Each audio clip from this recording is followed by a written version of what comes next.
အားလုံးပဲမင်္ဂလာပါကျွန်တော်ဒီနေ့ကတော့ကျွန်တော်တင်ငယ်ချင်းဖြစ်တဲ့ကောင်းချီဖိုရိုအိမ်ကိုရောက်ရှိနေတာဖြစ်ပါတယ်34 GTR ရဲ့ engine ကဘာ engine မျိုးစားဖြစ်ပါလဲ2.6 ပေါ့လေ RB26 ပေါ့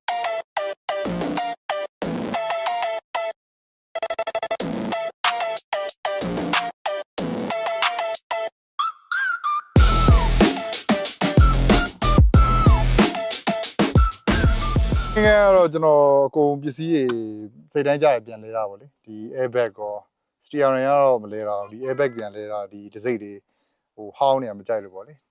ဒိုင်ခွက်ကော Nismo steering ပေါ့နောက်ဒီဘူးသီးတွေဒီ panel တွေဒီ leather တွေဒီအောင်နေဒါအကုန်ကျွန်တော်အစ်စ်လဲတာပေါ့ဒီတစ်ချက်ပဲမလဲတာ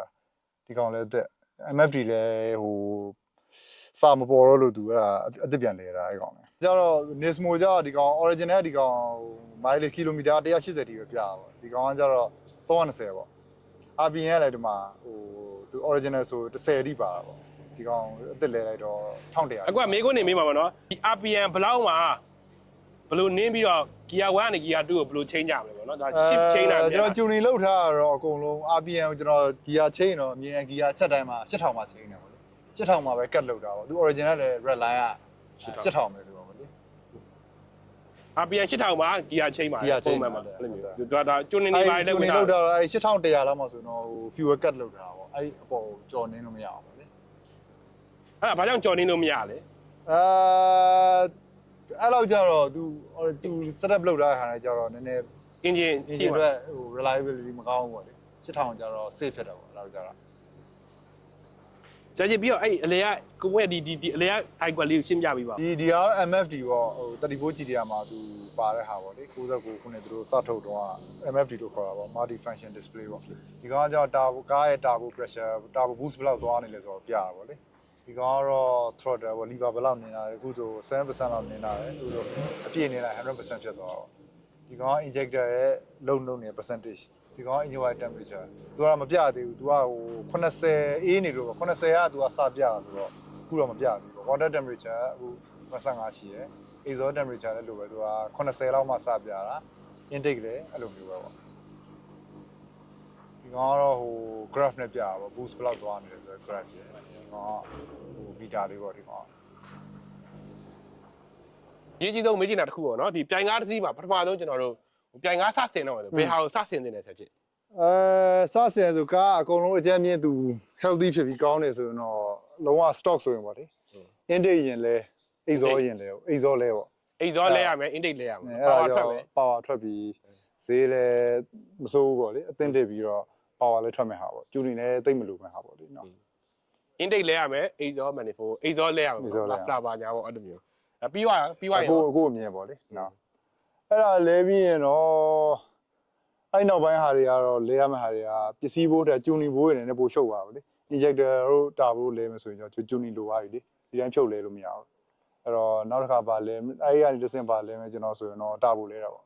တာဘိုးလဲပြီးဟို injector stock နဲ့သူနည်းနည်းသုံးလို့ရသေးတယ်ပေါ့လေဒါပေမဲ့ tuning တော့လောက်ပါပြီပေါ့အဲ့ခါကျရင်တော့တာဘိုးလဲ injector လဲပေါ့နော် brake တွေပါရောအရေးမကြီးလားကြည့်brake ကတော့ဒီကားတွေကပုံမှန်သူ့ဘာသူကောင်းနေ brake shoe လဲလိုက်ရပါတယ် modify လဲလိုက်ရင်တော့ပိုကောင်းတာပေါ့လေဟို brake စုံကြီးလဲလိုက်ရင်တော့ပိုကောင်းတာပေါ့ brake shoe တို့ဘာလို့ပေါ့နော် brake shoe တို့တာယာတို့အရင်အရေးကြီးတာပေါ့နော်အဲ့ဒါလည်းပါတယ်ပေါ့နော်ဆက်ချစ်ဒီကားကတော့နော် exhaust ရောဘာ exhaust မျိုးစားသုံးထားရလဲ exhaust ကအစကျွန်တော်ထည့်တာ HKS silent high power ဆိုထည့်တာပြီးတော့ဒီအခုလဲထားတာ HKS super turbo titanium နဲ့ဆိုတာလေ Instagram မှာကြော်ညာတွေ့ပြီးတော့ခြိုက်ပြီးတော့ဝဲလိုက်တာပို့ပြီးအတန်ကျယ်ရော super silent ထက်ဆိုင်တော့နည်းနည်းပဲကျယ်ကျွန်တော်အတန်ကလည်းအရန်ကျယ်လည်းမကြိုက်ဘူးကျွန်တော်အရင်တော့ super ဒဇီးဝယ်တော့အကျယ်ကြီးတက်သေးမောင်းအဆင်ပြေဘူးနားလည်းညီးကြားတော့နားတွေညီးတာနားလည်းညီးရယ်ဗာလမ်းမှာသွားရင်လည်းဝိုင်းကြည့်နေတယ်မလားအဲ့လိုကိုမကြိုက်တာပေါ့လေအတန်ပုံမှန်အုပ်လေးပဲကြိုက်တယ်ကားကိုလေနောက်ပိုင်းကျတော့အဲ့လိုနောက်ပိုင်းကျတော့လဲ exhaust တွေတိုးတာများတိုး super silent လေးမတိုးပါဘူးတော်တော်ကျယ်သေးတယ်ကြည့်ဂိမ်းအနေနဲ့ပတ်သက်ပြီးတော့ပြောချင်တာပေါ့နော်ဒီတာယာတွေကလည်းကျွန်တော်ဝယ်ပေးထားတော့ဒီတာယာတွေဆိုရင် Michelin ဆိုရင်ကောင်းတယ် safety feature grip တွေပါတယ်ဆိုတော့ဒါဟိုအခုနောက်ပိုင်းဆိုရင် Chat GPT တို့ဘာတို့မှာဟိုကသူကအကောင်းဆုံးတာယာဆိုပြီးတော့ရေးထားတာပေါ့နော်ဒီ grip တွေပါတယ်ထဲမှာပါတာပေါ့နော်ဟို handling လည်းကောင်းတယ်ပြီးတော့တာယာရဲ့တက်တန်းကလည်းအကျဆုံးခံတယ်ပေါ့နော်အနည်းဆုံး4-5နှစ်လောက်မောင်းလို့ရတယ်ဆိုပြီးတော့သူတို့ရေးထားတာပေါ့နော်နောက်တစ်ခုကျွန်တော်ပြောချင်တာကတိုင်ကားတစ်စီးမှာဟိုအဓိကရေးချင်တာ safety ပေါ့နော် တာယာကောင်းကောင်းသုံးပါ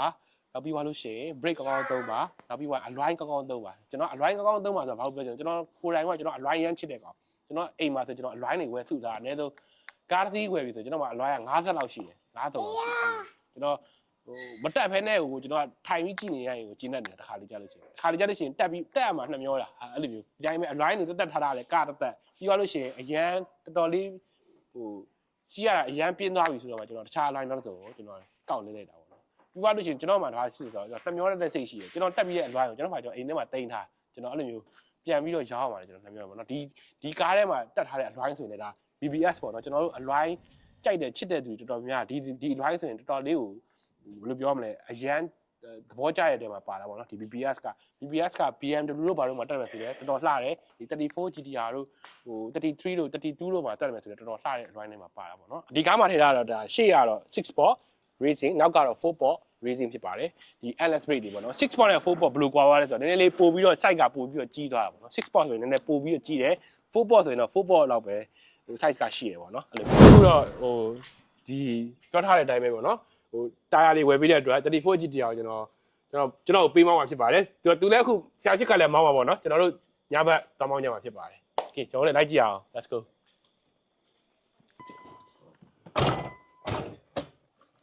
ဒီနော်ဆက်ကြည့်စိတ်မီလေးနော်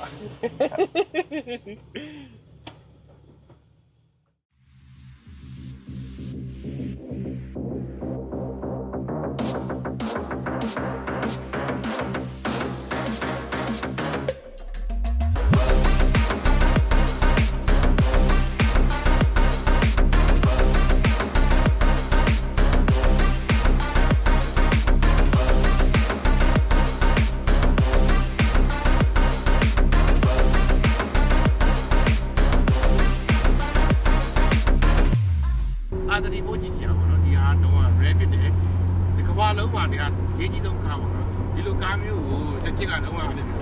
ဒီလိုပုံစံမျိုးပေါင်းနေရတာဒီထဲမှာဘယ်လိုမျိုးလားအဲ့လိုမျိုးပြောရတော့ပြောလားဆိုတော့ပြောတယ်တော့ဒီကောင်ကြိုက်တယ်တော့မောင်းကြတော့ကောင်မောင်းကြတော့ဒီအိုင်ကောပြောပဲပဲမောင်းကြတော့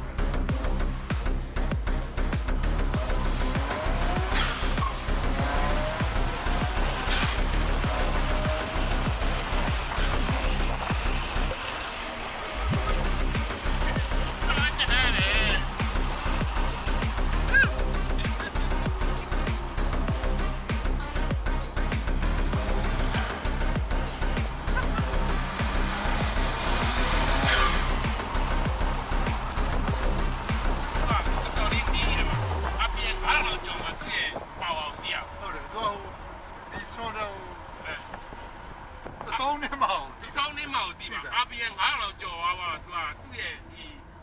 RB26 power ပေါ့နော်အခါကြီးအဲ့လိုမျိုးမြင်ရပါတယ်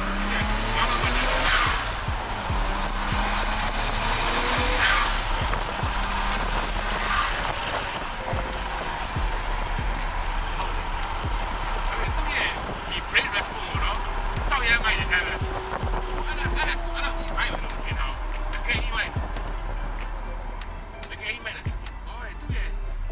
speed နဲ့သူ့ပုံနဲ့သူ့ရဲ့ဒီလိုပြောပြလဲ grip လမ်းဖမ်းတာပေါ့နော်ဒီ LS ကဒီ speed ပေါင်းဒီလိုမျိုးကြီးပြီးတယ်ဆိုရင်ဆောင်းချမ်း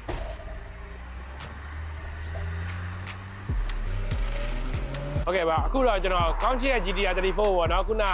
စမ်းပေါင်းကြည့်ပြီးသွားပြီတော်တော်ကြီးကိုပြေးပါတယ်ပေါ့နော်သူကကျွန်တော် Evo နဲ့ကွာခြားချက်ကRPM 2000 3000 4000လောက်မှမကြမ်းပါဘူး RPM 5000 6000 9000လောက်မှလုံးဝ power တွေလုံးဝအစွမ်းပြတာပေါ့နော်။ကွာခြားချက်တွေအဲ့လိုရှိပါတယ်။34 GTR ကိုကြိုက်လားလို့ပြောရင်ကျွန်တော်ကြိုက်တဲ့တဲမှာ power သေးတယ်တကယ်ပြောတာပါ။ Evo ဆိုလည်း Evo လည်းကြိုက်ပါတယ်။ Evo တွေပါလို့ဆိုရင်တော့ကျွန်တော်ပြောချင်တာ traffic တွေပါတိုးပြီးတော့ dog fight တွေပါကြိုက်မယ်ဆိုတော့ Evo ကတော့ခုတည်းတော့တော်ကောင်းတဲ့ကားတွေမှာတော့ပါသေးတယ်ကျွန်တော်ပြောချင်ပါတယ်။ဘာဖြစ်ပြောအခုလိုမျိုးကျွန်တော်တို့ရဲ့ဒီ vlog လေးကိုကြည့်ရှုပြီးတဲ့တကယ်ကြီးတွေအကုန်လုံးကိုကျေးဇူးတင်ပါတယ်။ကျွန်တော်ရဲ့ဒီဗီဒီယိုကိုကြည့်ပြီးတဲ့အတွက်ဟိုတခုခုပြစိတ်ထဲမှာဟို comment တွေပါပေးချင်တယ်ဆိုရင် comment section မှာပေးခဲ့လို့ရပါတယ်ပြီးတော့ like and share ပြုလုပ်ပေးလို့ရပါတယ်အားလုံးပဲနောက်ဗီဒီယိုတစ်ခုမှာသုံးလို့ကြမယ်တတား